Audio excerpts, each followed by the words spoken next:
Welcome to Attention Span, where we pay close attention to details that matter and then we'll give you clarity, understanding complicated interviews with vague concepts. And I'm talking about the recent interview of Ilya Sutskever that he gave to Dwarkesh Patel. But this interview cannot be analyzed separately from an interview he gave to Dwarkesh 2 years ago. And it's incredible how the only 2 years brings such a huge difference. First, it's a funny detail, but Dwarkesh Patel was called Lunar Society back then. Now it's all forgotten and he's just Dwarkesh Patel. But Ilya Sutskever looks like a different person back then and now.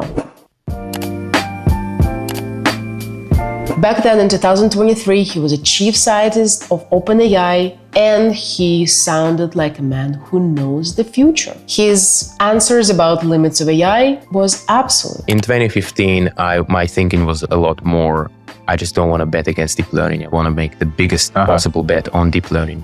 Don't know how, but it will figure it out. And back then, the roadmap for him was clear. More data, more compute, reliability would come from scale. But what we saw this week is a completely different Ilya Sutskever, a pure researcher who is not afraid to say, I don't know, as many times as needed. This is his first major interview since he started Safe Superintelligence. And the god of scaling sounded different. You know what's crazy? That all of this is real.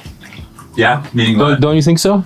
Meaning what? Like all this AI stuff and all Like this Bay Area, that it's happened. Like, isn't it straight out of science fiction? Yeah. He's not talking about betting on deep learning anymore. And this is crazy because he is the person who basically made it possible for us to believe in deep learning. He demonstrated with AlexNet, co-authored with Alex Krzyzewski and Geoffrey Hinton, that deep learning is such a big thing that can take us to this magnificent future of actually smart artificial intelligence. And now he's talking about science fiction and strangeness. Let's go through what he said and understand through all his I don't know and all his vague wording. What is that he's building? What are his ideas? What is his aspiration and where, if everything works as he supposes to work, where will it take us? And what type of AI Ilya Sutskever is building in Safe Superintelligence. To understand the pivot, we need to see what he said about data before. In 2023, he was very optimistic. I would say the data situation is still quite good. There is still lots to go. But in 2025, his tone shifted completely. At some point, though, pre-training will run out of data. The data is very clearly finite. Scaling sucked out all the air in the room. And this is the first signal that we can notice. Ilya is telling us that the recipe, transformers plus internet data, has stepped out. We have hit the asymptote. And his new obsession is what I called synthetic biology thesis. He mentions a specific metaphor. You know how a teenager can learn how to drive in only 10 hours? And the robot needs millions and millions of miles and videos and data to learn? Why? Because the teenager is not learning from scratch. It's not just 10 hours. It's 10 hours plus 3 billion years of evolutionary priors hard-coded into this teenager. And Ilya is betting that we cannot scale our way to superintelligence anymore. We have to stop training models to predict the world and start engineering models that understand the physics of the world before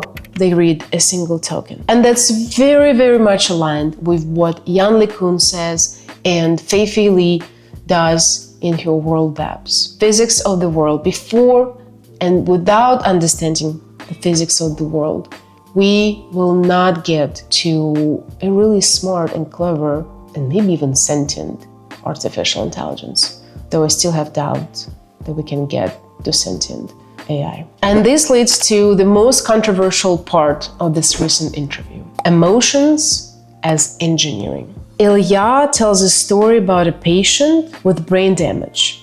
Most likely he refers to patient Elliot, who couldn't decide which socks to choose because he lost his emotional processing. And Ilya argues that intelligence, the cortex, is useless without values, the limbic system. Now I want to pause here for a second because a bunch of neuroscientists out there who's watching this video and who was watching the interview was screaming that he was wrong because he gets the anatomy wrong. He implies that the damage was to the limbic system. But in patient Elliot's case, the damage was to ventromedial prefrontal cortex, VMPFC. And that's the bridge between logic and emotion. But please don't let the anatomy distract you from the point that Ilya tries to make. He is bringing the engineering insight. He is diagnosing the fundamental flaws in LLM. Basically, ChatGPT is this patient Elliot. If you think about it,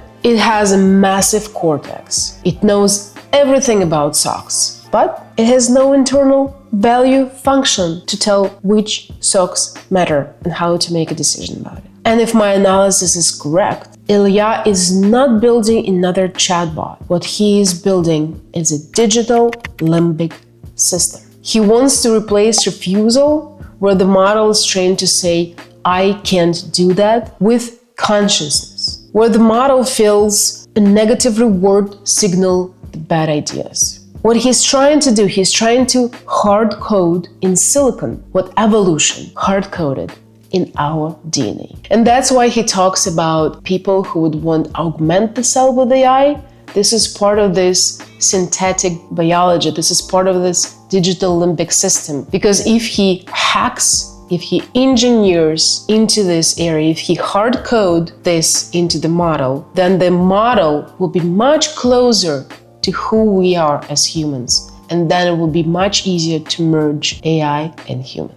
But that brings us to the business strategy, which frankly is terrifying. If you remember, in 2023, Ilya defended OpenAI's product-first approach. So we've had a product for quite a while now, back from the GPT-3 days, from 2 years ago through the API, and we've seen how it grew. We've seen how the response to DALL-E has grown as well, and so you see how the response to ChatGPT is. And I think all of this gives us information that allows us to make a relatively sensible extrapolation. He relied on user data, but now he is rejecting the rat race of releasing products. He is going full waterfall instead of going agile development. And waterfall means going dark for years to build a straight shot superintelligence. Why the flip? Because he believes user data teaches imitation, but not reasoning. And if you train on human data, you get human-level performance. And if you want a superhuman performance, you need to disconnect from the human feedback loop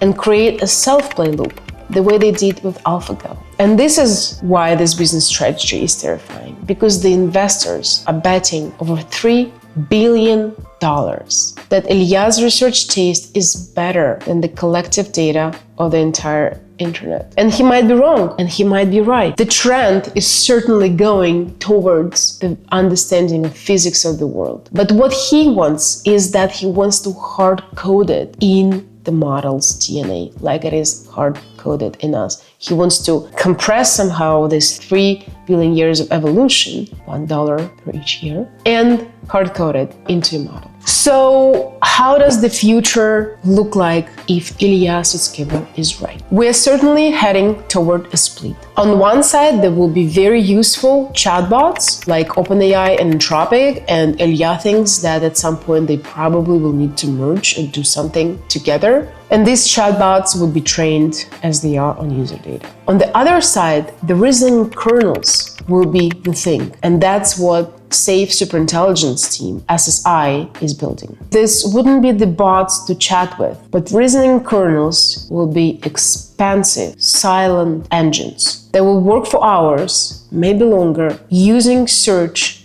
and value functions, emotions, and combining this all together to give one exact answer. And the funny thing is that in this new age of research, in this I don't know era, certainty is a red flag. And when the man who invented the current paradigm tells you he doesn't know what happens next, we should listen and think and do not just brush it off. He is in a deep thinking, in deep research mode himself right now. And if investors bet on that, that means something. Not because investors necessarily know what to do, but because he is an incredible thinker and researcher who demonstrated them something that made them believe. If the age of scaling was about execution, the age of research is about discovery. And discovery takes some time. It needs some vague time, it needs some silence. And discovery is not a commercial product. The discovery itself needs to be quiet. It can be vague in the process, but then it delivers results. Thank you for watching Attention Span. It was an incredibly interesting thought journey to see behind the I don't know what actually he's working on. If you enjoyed it, please share it with other people if it helps them. This is the best thing you can do if you like this podcast. Thank you so much. See you next time.